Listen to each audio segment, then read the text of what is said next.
Hi friends, welcome to my channel.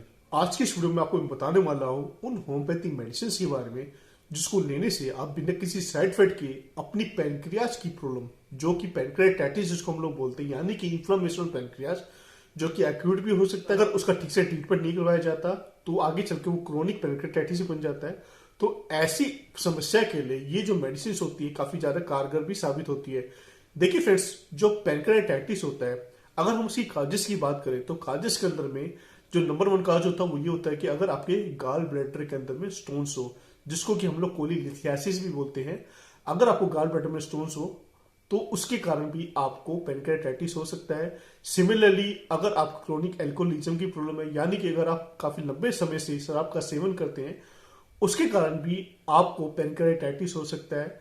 अगर आपको diabetes की शिकायत है और अनकंट्रोल्ड है तो उसके कारण भी आपको पैनक्रियाटाइटिस हो सकती है। अगर आपका हेल्दी बॉडी वेट नहीं है, आप ओवरवेट हो, आपका ट्राइग्लिसराइड्स लेवल बढ़े हुए हैं, आपका जो कैल्शियम के लेवल है, यानी कि आपको हाइपर कैल्शियमीमिया है क्योंकि आपका पैराथायरॉइड ग्लैंड के अंदर में आपको दिक्कत है, तो ऐसी समस्याओं से भी आपको पैनक्रियाटाइटिस हो सकता है।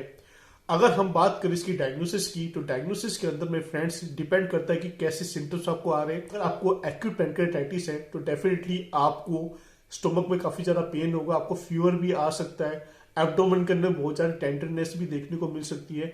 सिमिलरली, अगर आपको क्रोनिक पैनक्रियाटाइटिस है तो आपको कॉन्स्टेंट आपको पेन रह सकता है और साथ में आपको फोमी डायरिया, यानी कि स्टीरोरिया, जिसको हम लोग मेडिकल टर्म में बोलते हैं, तो ऐसी शिकायत भी आपको देखने को मिल सकती है। सिम्टम के साथ साथ में डायग्नोसिस के लिए आपके कुछ लेबोरेटरी या फिर रेडियोलॉजिकल एग्जामिनेशन भी आपके करवाए जा सकते हैं। लेबोरेटरी के अंदर में अगर आपको एक्यूट पैनक्रियाटाइटिस अगर शिकायत लगती है डॉक्टर को, तो आपके वो सीरम लाइपेज और अमाइलेज टेस्ट आपके करवा सकते हैं। सिमिलरली, क्रोनिक पैनक्रियाटाइटिस के अंदर में सिक्रेटरी स्टाइन के अंदर में जो एंजाइम रिलीज होता है उसके एग्जामिनेशन करवा सकते हैं। एमआरआई, सीटी स्कैन भी आपकी पैनक्रियाज के साथ में करवाए जा सकते हैं।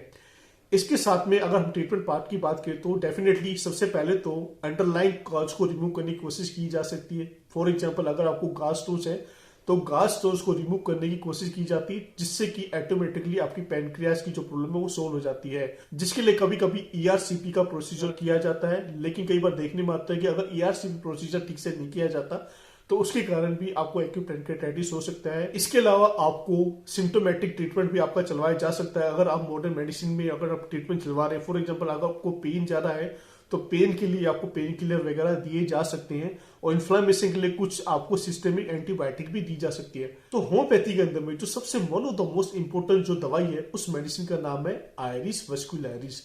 देखिए फ्रेंड्स, जो आयरिस वेस्कुलरिस है, इस मेडिसिन को लेने का तरीका भी काफी ज्यादा सिंपल है। ये मेडिसिन आपकी 30 पोटेंसी में भी आती है, 200 पोटेंसी में आती है। ये मेडिसिन आप डायरेक्ट टंग के ऊपर दिन में 2 से 3 बूंदे दिन में 3 बार आप इस मेडिसिन को ले सकते हैं।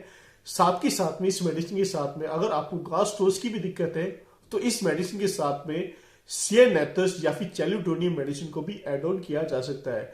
इसके अलावा भी बहुत सारी ऐसी मेडिसिन हैं जो कि होम्योपैथी में दी जा सकती है, लेकिन वो डिपेंड करता है कि आपकी केस हिस्ट्री कैसी है, क्योंकि जो कॉन्स्टिट्यूशनल मेडिसिन दी जाती है वो individual to individual, case to case वो मेडिसिन अलग अलग होती है। तो केस टेकिंग के बाद में ही उस मेडिसिन को दिया जाता है। तो फ्रेंड्स, मैं उम्मीद करता हूं जो भी मैंने ब्रीफ में आपको इन्फॉर्मेशन बताने की कोशिश की है वो आपके लिए काफी यूजफुल साबित होगी। अगर आपको ये मेरी वीडियो इन्फॉर्मेशनल लगी हो तो प्लीज इसको लाइक एंड शेयर जरूर कर दीजिएगा। And if you want to support me then please subscribe my channel. Thank you friends.